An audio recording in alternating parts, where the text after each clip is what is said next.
Welcome back to California Edition. I'm Brad Pomerance. I am so excited to introduce you to Sarah Williams. She just finished her freshman year at Scripps College, part of the Claremont Colleges. And from the age of 15, she was doing special work for special children. And she has been honored for that work in so many ways. You'll have to stick around to find out what that honor is. But why don't you tell us about how a book called Hope's Boy inspired you? I read the book during my freshman year in high school, and shortly into the book, you read about Andrew Bridge going back to a detention center and seeing a boy. He had been a foster child? He was, yes, he was, and he sees a boy huddled in a cold basement cell by himself without a blanket, and asking the warden for a blanket. The warden slams the door in Bridges' face as a no. And reading that in the comfort of my home and my loving family under blankets of my own, I knew that there was something that I could do. And you did in a very significant way. You started with your teammates on your volleyball team in high school. Yes. And you started to make blankets, yes. Literally making them. Yes, they're very fun, no-sew blankets, easy to make, and Girl Scout troops and other philanthropic organizations have just latched on to this project. That would be an understatement. Yeah. That would be a huge understatement. Yes. And what you did is you realized that you needed to make the project self-sustaining. Yes. And so talk to me about what you call, this is called a legacy kit? Yes. Tell me about the legacy kit. The legacy kit is a 2-gallon size bag that has fleece, scissors, pattern pieces, and directions in the kit. And what the idea of the legacy kit is to distribute it to philanthropic organizations. And they take the fleece out of the kit, make the blanket, and then replenish the kit with a new piece of fleece and pass it along. So it is self-sustaining and a pay it forward. And so over the last few years, you have been touched by so many foster children. We see so many of their precious faces in this book, which you call creative kindness. Yes. Tell us about some of the kids that have touched you.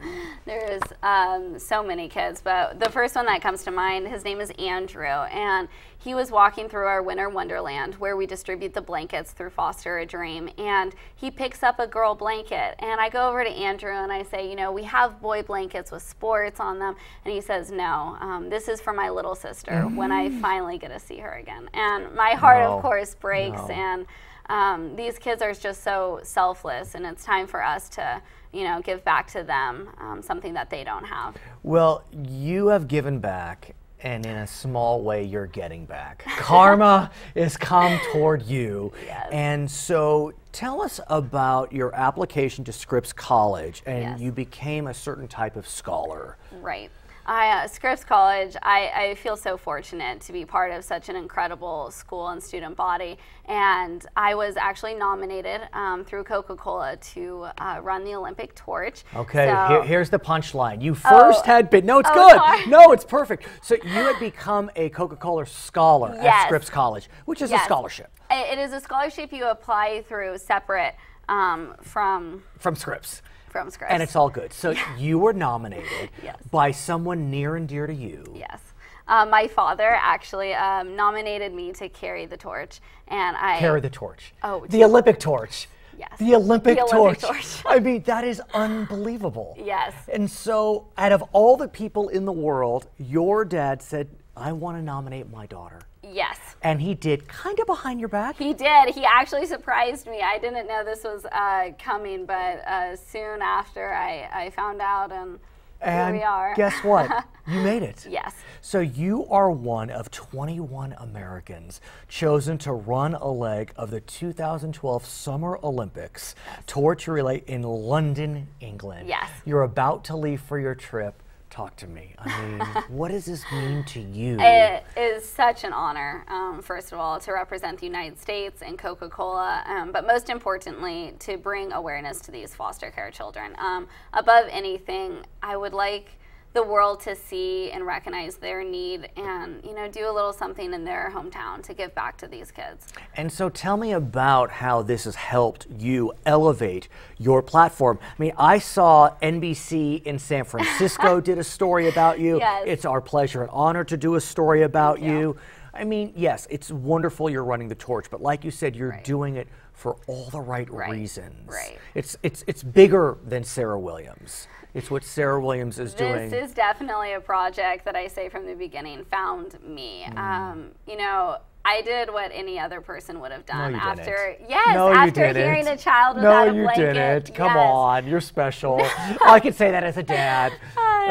Yes, and so I think this is huge for people to really recognize their need. And if you think back to what a blanket means, security, comfort, It's a metaphor. Yes, something that these children are forced to live without. And we often distribute them around Christmas time where these kids, you know, every kid is around their family and their friends, but these kids are in a new school district, often without many friends, without the family of their own. And so it's something that just gives them a little sense of security. Now, what's pretty stunning about the project, it's called Creative Kindness, by the way, is that it started in San Francisco. Yes. It went statewide. Yes. It went United States-wide. Yes. And now it's worldwide. Yes, we're currently in 7 countries. Oh, just 7 countries. Now, I don't see England on the list, all. I mean, I know. I was just going to say, you're going there in a Yes. little while. Can we try to get... I'm going to get some of those Coca-Cola people to make some of these. I was going to say, but honestly, how have you gotten it? It should go international. Creative Kindness was very fortunate enough to participate and asked to participate in the Girl Scout 100th anniversary celebration this past May, where 20,000 girls from all over the country and internationally came and celebrated with Girl Scouts, and they were all introduced to the project. So what's next, both for Creative Kindness and for Sarah Williams? That's a great question. You're but a rising sophomore at Scripps College. Yes. You have your whole life ahead of you. Do you see foster care or helping children being part of your life purpose? Any answer's fine. Definitely. I don't, whether it's professionally or personally, I definitely see working with kids and especially foster care children in my future. One of the best pieces of news you told me in connection with your Olympic torch relay is that you get to take someone with you. Yes. Who's going with you? My dad is going with me, and I feel it's just a very special connection between me and my dad, because when I first brought this project to my family, of course, you know, we just had cleaned out our garage. Right. And my Oh, dad, no. Right. yeah, and my dad finally cleaned it all out, and he was like, Sarah, you know, I'm not going to no. get my garage back. Exactly. And I'm like, Dad, but it's for the good of the kids. Right. And he's like, okay. And how did your dad find out that his nomination landed your selection? my dad was thrilled. We received an email from Coca-Cola and a video congratulating. So you happen to have been home because you're from Northern California. I am. Right? I went home for spring break, and we found out in March. We had to keep it a secret. One of the hardest secrets I've ever had to keep. Literally. Yes. You couldn't tell really Anyone. Oh. Not even Scripps College. No, not even. Definitely not. And what's interesting is you had no idea, because we found out about you through Scripps College, and you had no idea how they found out. Right. I mean, how did they find out? Do you know? Yeah, you know what? I don't. That'd be a great Right, question we'll have to find ask. out. So as you prepare, what's going through your mind? You know, these kids, and you know, you just have to remember who you're doing this for, and this is to bring awareness to these forgotten children. And you know, it's time that, you know, we've been given so much in this country that we just give back to the kids that just need a little extra help in this As world. I say often on this program, as the father of 2 daughters, I am inspired by you, and I hope my daughters, who are 10 and 8, grow up to be like you, to you're be so funny. selfless in so many ways, and I am so happy for you. Yes. You deserve it in Thank so you. many ways. Her name is Sarah Williams. She will be running the 2012 Summer Olympic Torch Relay in London, England. Congratulations. My name is Brad Pomerance. Thank you so much for watching Charter California Edition.